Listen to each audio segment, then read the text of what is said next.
Welcome back. Anyone, well, yes, I'm wearing the same clothes because it's only 5 minutes since I finished recording the previous chapter, but I'm intrigued. I want to know how it all ends.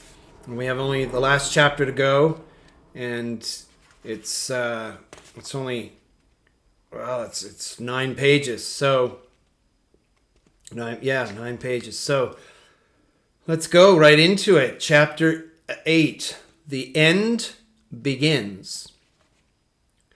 I had persuaded my parents to allow me the summer semester in H. My friends and I now spent almost all our time in the garden by the river instead of the house. The Japanese, who had been duly beaten in the boxing match, had departed. The disciple of Tolstoy had gone too. Demian kept a horse and went for long rides day after day. I was frequently alone with his mother. There were times when I was simply astonished how peaceful my life had become. I had so long been accustomed to being alone, to leading a life of self-denial, to battling strenuously with my agonizing difficulties, that these days in H seemed to me altogether like a magic dream island on which I was allowed to lead a comfortable, enchanted existence among beautiful and agreeable surroundings. I had a presentiment that this was a foretaste of that new and higher community which we speculated about so much. Yet at any moment this happiness could produce in me the deepest melancholy, for I knew very well that it could not last. It was not my lot to breathe fullness and comfort. I needed the spur of tormented haste. I felt that one day I would awaken from these beloved images of beauty and stand alone again in the cold world, where there was nothing for me but solitude and struggle, neither peace nor relaxation, no easy living together.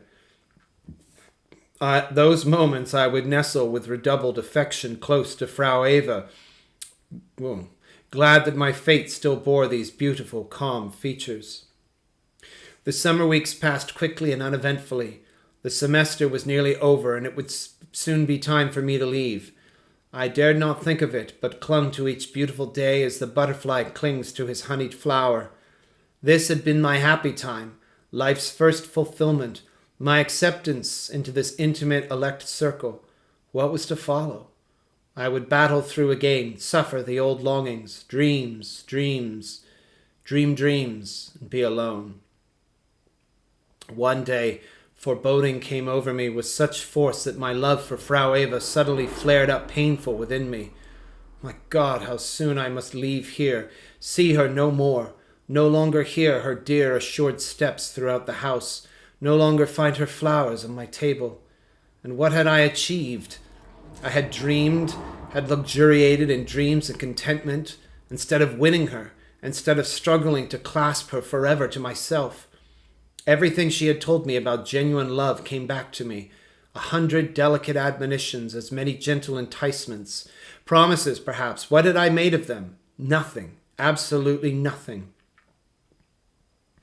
I went to the center of my room and stood still, endeavoring to concentrate the whole of my consciousness on Frau Eva, summoning all the strength in my soul to let her feel my love and draw her to me. She must come. She must long for my embrace. My kiss must tremble insatiably on her ripe lips. I stood and concentrated every energy until I could feel cold creeping up my fingers and toes. I felt strength radiating within me. For a few moments I felt something contract within me, something bright and cool which felt like a crystal in my heart. I knew it was my ego. The chill crept up to my chest. Relaxed from this terrible tension, I felt that something was about to happen.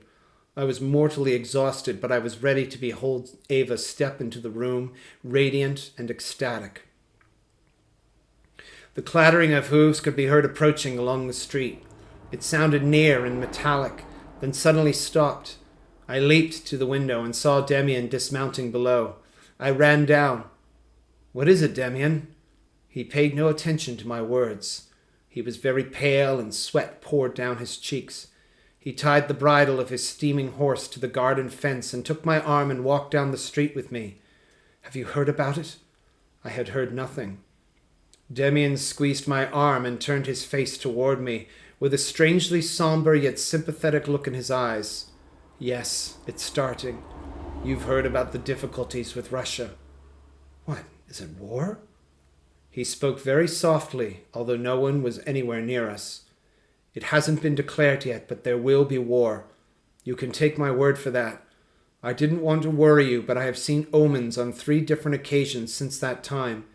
So it won't be the end of the world, no earthquake, no revolution, but war. You'll see what a sensation that will be. People will love it. Even now they can hardly wait for the killing to begin. Their lives are that dull. But you will see, Sinclair, that this is only the beginning.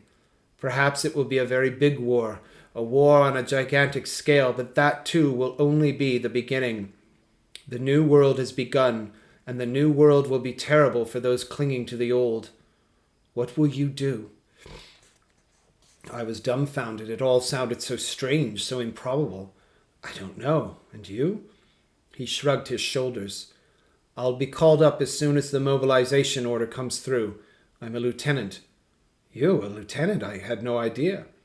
"Yes, that was one of the ways I compromised.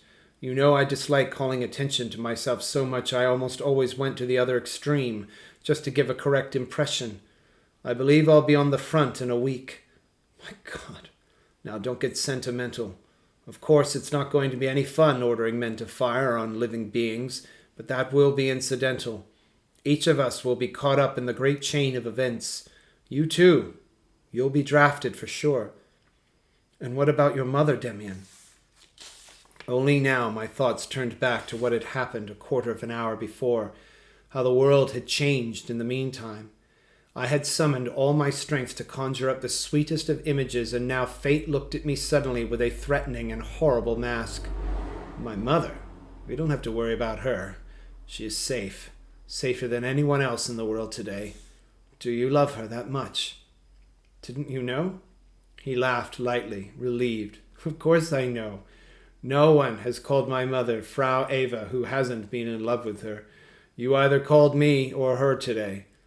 "Yes, I called her." "She felt it. She sent me away all of a sudden, saying I would have to go see you. I had just told her the news about Russia." A weird relationship. We turned around and exchanged a few words more. Demian untied his horse and mounted. Only upstairs in my room did I realize how much Demian's news and still more the previous strain had exhausted me. But Frau Eva had heard me. My thoughts had reached her heart. She would have come herself if... How curious all this was, and fundamentally how beautiful. And now there was to be war. What we had talked about so often was to begin. Demian had known so much about it ahead of time. How strange that the stream of the world was not to bypass us any more, that it now went straight through our hearts, and that now or very soon the moment would come when the world would need us, when it would seek to transform itself. Demian was right. One could not be sentimental about that. The only remarkable thing was that I was to share the very personal matter of my fate with so many others, with the whole world, in fact. Well, so be it. I was prepared. When I walked through town in the evening, every street corner was buzzing. Everywhere the word was war. I went to Frau Eva's. We ate supper in the summer house. I was the only guest. No one said a word about the war. Only later on, shortly before I was to leave, Frau Eva said, "Dear Sinclair, you called me today. You know why I didn't come myself. But don't forget, you know the call now, and whenever you need someone who bears the sign, you can appeal to me." She rose to her feet and preceded me into the garden twilight. Tall and regal, she strode between the silent trees. I am coming to the end of my story. Everything went very rapidly from then on. Soon there was war, and Demian, strangely unfamiliar in his uniform, left us. I accompanied his mother home. It was not long before I, too, took my leave of her. She kissed me on the mouth and clasped me for a moment to her breast. Her great eyes burned close and firmly into mine. All men seemed to have become brothers overnight. They talked of the fatherland and of honor, but what lay behind it was their own fate, whose unveiled face they had now all beheld for one brief moment.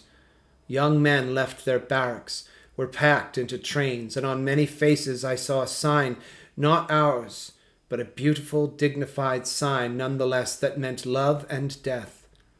I, too, was embraced by people whom I had never seen before, and I understood this gesture and responded to it. Intoxication made them do it, not a hankering after their destiny, but this intoxication was sacred, for it was the result of their all having thrown that brief and terribly disquieting glance into the eyes of their fate.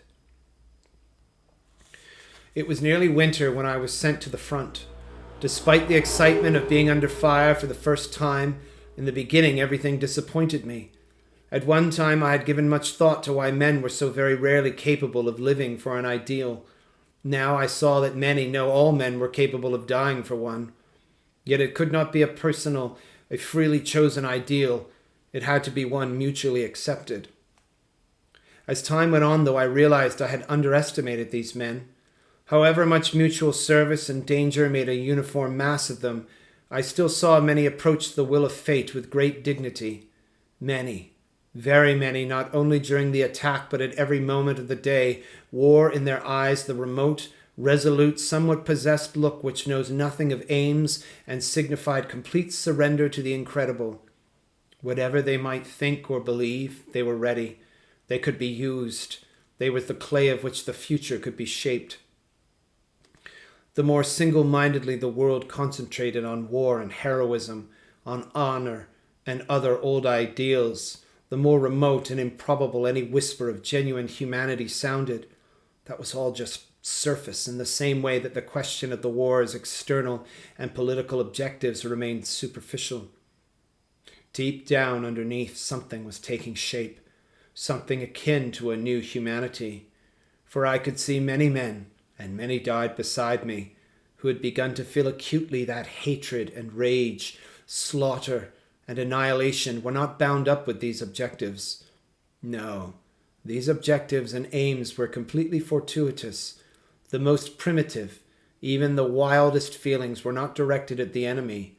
Their bloody task was merely an irradiation of the soul divided within itself, which filled them with the lust to rage and kill, annihilate and die so that they might be born anew. One night in early spring I stood guard in front of a farm that we had occupied. A listless wall was blowing fitfully.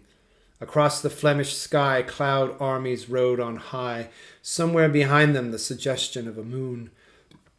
I had been uneasy the entire day. Something was worrying me deeply. Now on my dark guard post, I fervently recalled the images of my life and thought of Frau Eva and of Demian. I stood braced against a poplar tree, staring into the drifting clouds whose mysteriously writhing patches of light soon metamorphosed into a huge series of swirling images. From the strange weakness of my pulse, the insensitiveness of my skin to wind and rain, and my intense state of consciousness, I could sense that a master was near me. A huge city could be seen in the dreams out of which millions of people streamed in a host over vast landscapes. Into their midst stepped a mighty, godlike figure, as huge as a mountain range, with sparkling stars in her hair, bearing the features of Frau Eva. The ranks of the people were swallowed up into her as into a giant cave and vanished from sight. The goddess cowered on the ground, the mark luminous on her forehead. A dream seemed to hold sway over her. She closed her eyes and her countenance became twisted with pain. Suddenly she cried out. From her forehead sprang stars, many thousands of shining stars that leaped in marvelous arches and semicircles across the black sky. One of these stars shot straight toward me with a clear ringing sound, and it seemed to seek me out. Then it burst asunder with a roar into 1,000 sparks, tore me aloft and smashed me back to the ground again. The world shattered above me with a thunderous roar. They found me near the poplar tree, covered with earth and with many wounds. I lay in a cellar. Guns roared above me. I lay in a wagon and jolted across the empty fields. Mostly I was asleep or unconscious, but the more deeply I slept, the more strongly I felt that something was drawing me on, that I was following a force that had mastery over me. I lay in a stable on straw. It was dark and someone had stepped on my hand, but something inside me wanted to keep going, and I was drawn on more forcefully than ever. Again I lay in a wagon and later on a stretcher or ladder. More strongly than ever I felt myself being summoned somewhere, felt nothing but this urge that I must finally get there. Then I reached my goal. It was night and I was fully conscious. I had just felt the urge pulling mightily within me. Now I was in a long hall bedded down on the floor. I felt I had reached the destination which had summoned me. I turned my head. Close to one mattress lay another. Someone on it bent forward and looked at me. He had the sign on his forehead. It was Max Demian. I was unable to speak, and he could not or did not want to either. He just looked at me. The light from a bulb strung on the wall above him played down on his face. He smiled. He gazed into my eyes for what seemed an endless time. Slowly, he brought his face closer to mine. We almost touched. "Sinclair," he said in a whisper. I told him with a glance that I heard. He smiled again, almost as with pity. "Little fellow," he said, smiling. His lips lay very close to mine. Quietly, he continued to speak. "Can you remember Franz Cromer?" he asked. I blinked at him and smiled too. "Little Sinclair, listen. I will have to go away. Perhaps you'll need me again sometime, against Cromer or something. If you call me, then I won't come crudely, on horseback or by train. You'll have to listen within yourself. Then you will notice that I am within you. Do you understand? And something else. Frau Eva said that if ever you were in a bad way, I was to give you a kiss from her that she sends by me. Close your eyes, Sinclair." I closed my eyes in obedience. I felt a light kiss on my lips where there was always a little fresh blood which never would go away, and then I fell asleep. Next morning someone woke me. I had to have my wounds dressed. When I was finally wide awake, I turned quickly to the mattress next to mine. On it lay a stranger I'd never seen before. Dressing the wound hurt. Everything that has happened to me since has hurt. But sometimes when I find the key and climb deep into myself, where the images of fate lie aslumber in the dark mirror, I need only bend over that dark mirror to behold my own image, now completely resembling him, my brother, my master.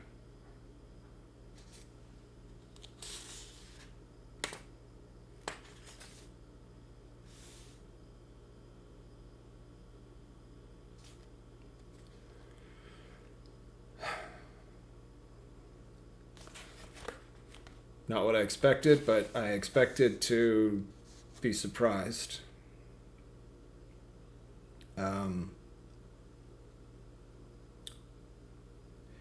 This was written in 1919.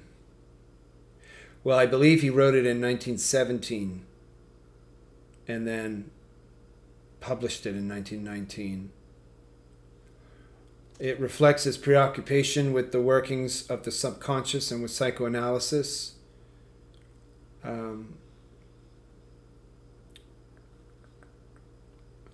He studied the works of Freud and did analysis with Jung. This is one of his earlier books, I believe. He was born in 1877 in Cowell, on the edge of the Black Forest. He was brought up in a missionary household where it was assumed that he would study for the ministry. Hesse's religious crisis, which is often recorded in his novels, led to his fleeing from the Malbronn Seminary in 1891. I have fled from two, one Protestant and one Catholic. You'd think I would have gotten the hint after the first time. And unsuccessful, though I left for different reasons. The first time I left because of a woman. The second time I left because there were no women. Which you probably would have guessed, but it was you know, when the highlight of my life was waltzing into the little shop on the corner just to chat with the girl at the counter, and I was in a suit. I was like, yeah, this isn't for me. This isn't my vocation. Oh boy, so much to learn. After being expelled from high school, he worked in bookshops for several years, a usual occupation for budding German authors. Nice. His first novel, Peter Kamenzind, 1904, describes a youth who leaves his Swiss mountain village to become a poet. This was followed by Unterm Rad, the story of a schoolboy totally out of touch with his contemporaries who flees through different cities after his escape from school. Wow. In any event, I hope you enjoyed that. I certainly did. It is it's a surprise. It's one to contemplate. If you have any comments on what you've read, any ideas that you wish to share, I'd be more than happy to hear them. In any event, feel free to subscribe. What I'm going to read next, I'm not sure, but I will be back. Ciao, willing. All right, stay salty, my friends. Peace.